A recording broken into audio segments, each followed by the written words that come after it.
I get asked that question a lot. How do you go about evolving? How do you actually do it? And I think one of the first things to recognize is that if it was something that could be put in a cookbook, step one, step two, that would have been done and that would have been it. But the thing is, it's a subtle art. It's a little bit, maybe even like asking, Van Gogh, well, how do you paint? And then because I want to be able to, it's an art that has to be developed. It's a skill that has to be developed. They're certainly basic parameters that are valid. Number one, parameters, it's got to be natural.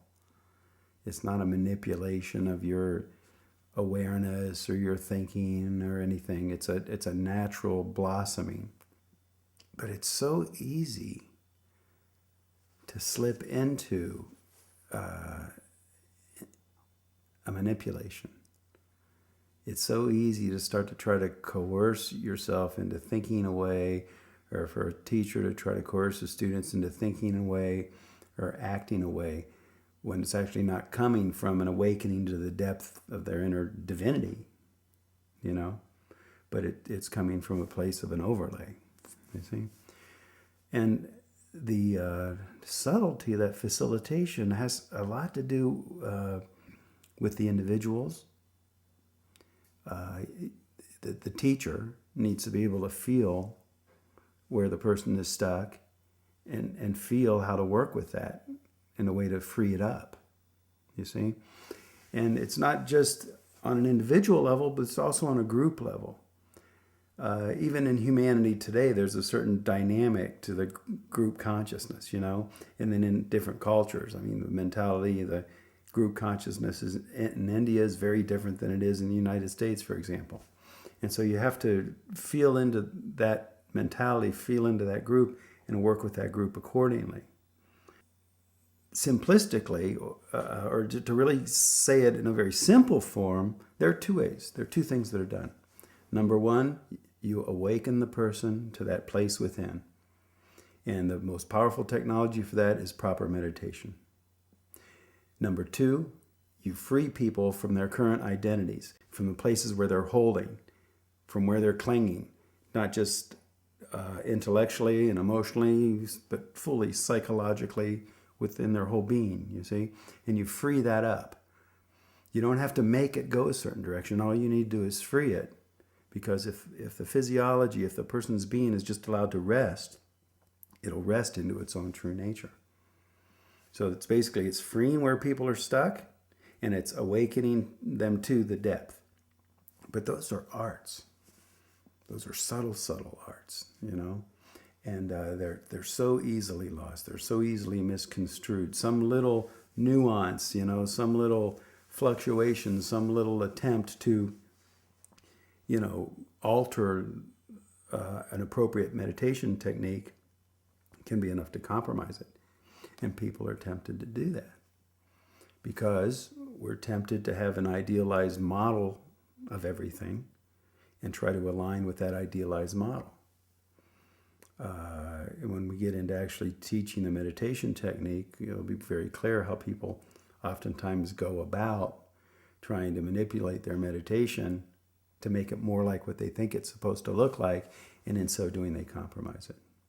But it's the Surya meditation is a good starting ground, because the Surya meditation is a meditation that really enables a person to what we call transcend.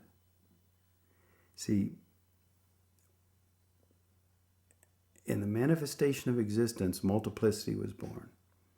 And we got lost to the notion of that multiplicity, the idea of duality. I, me, you're, you, we're separate. And we lost sense of our own inner true nature. But the physiology in our own being, we long to go back to that unification. We long to go back to that oneness. So proper meditation isn't about trying to grab onto your mind, and force it to go back to oneness.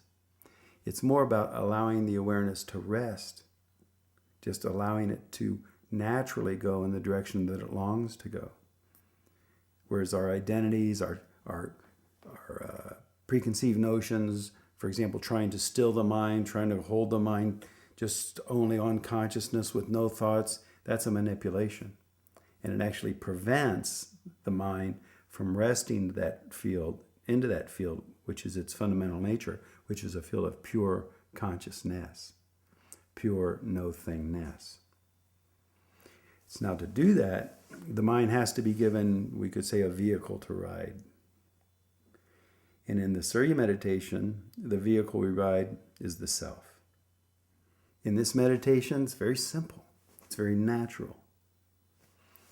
All that you need to do in this meditation is to allow the awareness to go onto the self. Now, what this self is changes as you go from the surface to the depth. On the very surface of your being, the self is just the physical body. This is me. This is the self. As you go deeper, the self becomes something more abstract, something more vague, just sort of a general sense of your own presence, your own being.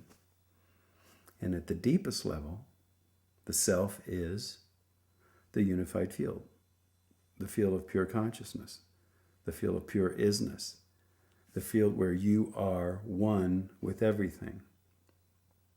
And that's the direction that everything is naturally gravitating, back to oneness, back to the central sun, back to the source, back to the core essence, you see? So we don't have to try to force the mind to do that. It's just a matter of allowing it to do that. So all we do is we close our eyes and just allow the awareness to go onto the self, and you pick it up on whatever level you do. You may notice the physical body. If there's a discomfort in the body, toothache, for example, you might feel the throbbing, then that's fine. Wherever your awareness goes naturally. And you're just with that easily.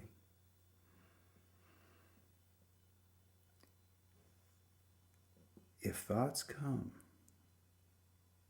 you don't try to get rid of the thoughts. You don't try to push out thoughts. It's critical to understand that thoughts are an important part of meditation. Thoughts can be viewed as just the bubbling out, the unraveling of the resistances. They've actually done scientific studies where they see that the thoughts in meditation physiologically are something very different than thoughts we have during our everyday life. They don't feel different, really. You just feel like you're thinking. But you see, that's the point. It's natural. We're not looking to do something bizarre here. We're looking for something to allow the physiology to rest into its own natural state. So you close the eyes and you just allow the awareness to go onto the self. Pick it up on whatever level. It may just be some vague sense, some abstract sense of your presence, or it may be some attention drawn to the physical body. If thoughts come up, you don't resist the thoughts. If you hear noises, you don't resist the noises. You don't try to push them out. You're just with the whole thing completely easily and effortlessly. And when it's effortless to do so, after thoughts have come up, when it's effortless to do so, you just favor allowing the awareness to go back onto the self. Just innocently favor the self. And again, pick it up on whatever level. And the natural gravitation will be to pick it up gradually on more and more subtle levels. But you don't try to force that. We let nature control the thing. So there are two directions of meditation. There's the inward direction, where you settle down to deeper and deeper levels of the self. And there's the outward direction, where the purification of the body, which normally is experienced as thoughts, come up and bubble out. And we just allow that to happen. No preference, just an innocent little favoring of allowing the awareness, when it's effortless to do so, allowing the awareness to go onto the self.